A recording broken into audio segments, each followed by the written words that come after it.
Il faut avoir faim. Moi, je ne dirais pas autre chose parce que c'est vraiment ce que je pense. Il faut avoir faim de tout. Faim d'information, faim de scoop, faim de passer devant la concurrence, faim d'être le premier. Tu te bagarres, quoi. Tu dois être le premier à l'avoir. Donc, c'est ça, tu vois, c'est ça. Avoir faim et oser tout. Oser.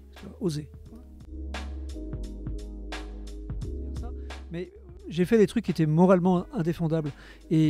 Mais ça ne veut pas dire qu'il ne fallait pas le faire. C'est le métier qui veut ça. Donc, si tu veux, les limites, je me les fixe là. C'est-à-dire que j'ai une ligne jaune, je ne veux pas déborder de ces lignes jaunes. Mais après, c'est un métier qui, pour réussir et pour faire la différence, t'oblige à prendre des risques. Il y a une charte déontologique qui existe, qui est vieille, qui est ancienne, qu'il faudrait rénover, à mon avis. Mais il y a surtout les limites que tu fixes toi et les limites que tu fixes ta hiérarchie. C'est très important d'avoir des gens au-dessus de toi qui te disent ça oui, ça non. Ce que je disais tout à l'heure, c'est le concret, c'est par exemple les conséquences pour un journaliste de la publication d'un article. C'est tout bête, par définition, il faut l'avoir publié. Nous, ce qui nous a frappé, mais ça c'est plutôt par rapport à certaines écoles de journalisme, en fait en général plutôt les plus prestigieuses, c'est que les personnes qui y arrivent sont déjà, j'allais dire, formatées, mais souvent déjà même socialement. Ils sont originaires de bons milieux, ils n'ont pas forcément la même faim qu'on peut avoir quand on part de rien, etc. Et si bien qu'il y a un formatage qui peut être un formatage même pas politique, hein, ou alors idéologique, mais au sens large, c'est-à-dire qu'on a un peu des certitudes déjà, etc. Vous croyez savoir, mais il faut, pour bien commencer, mettez-vous dans la tête que vous savez rien, et c'est comme ça que vous allez progresser. La défiance vis-à-vis des médias, c'est un phénomène qui à mon avis, qui est durable, qui est préoccupant, mais qui est la conjonction de tellement de phénomènes qu'on ne peut pas dire « Ah ben voilà, les gens rejettent les médias à cause de ça ». Nous, combien de fois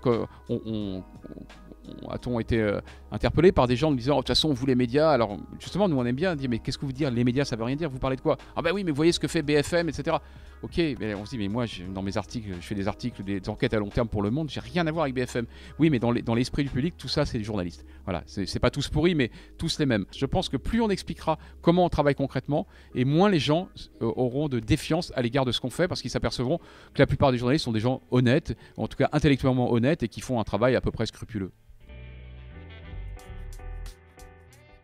Moi, j'aurais aimé qu'on me dise que c'est un métier qui te permet tout et qui est accessible dans n'importe quelle condition. Moi, déjà à mon époque, il y a 30 ans, on me disait ce métier est fermé. Mais la vérité, c'est que c'est pas le cas. C'est un métier compliqué d'accès, mais il y a toujours de plus en plus de cartes de presse avec de plus en plus de moyens d'expression. Donc, c'est possible, c'est toujours possible, même si tu n'as pas fait Sciences Po, même si tu n'as pas fait une grande école de journalisme, d'ailleurs, c'est même possible si tu n'as pas fait d'école de journalisme ni d'études, puisqu'il y a des gens qui deviennent journalistes sans avoir fait tout ça. C'est possible si tu réponds aux critères qui sont oser, avoir faim, te bagarrer et rester exigeant sur les fondamentaux du métier qui sont vérifier les faits, les recouper, etc. Voilà. Avec tout ça, tu peux y arriver, tu peux toujours y arriver.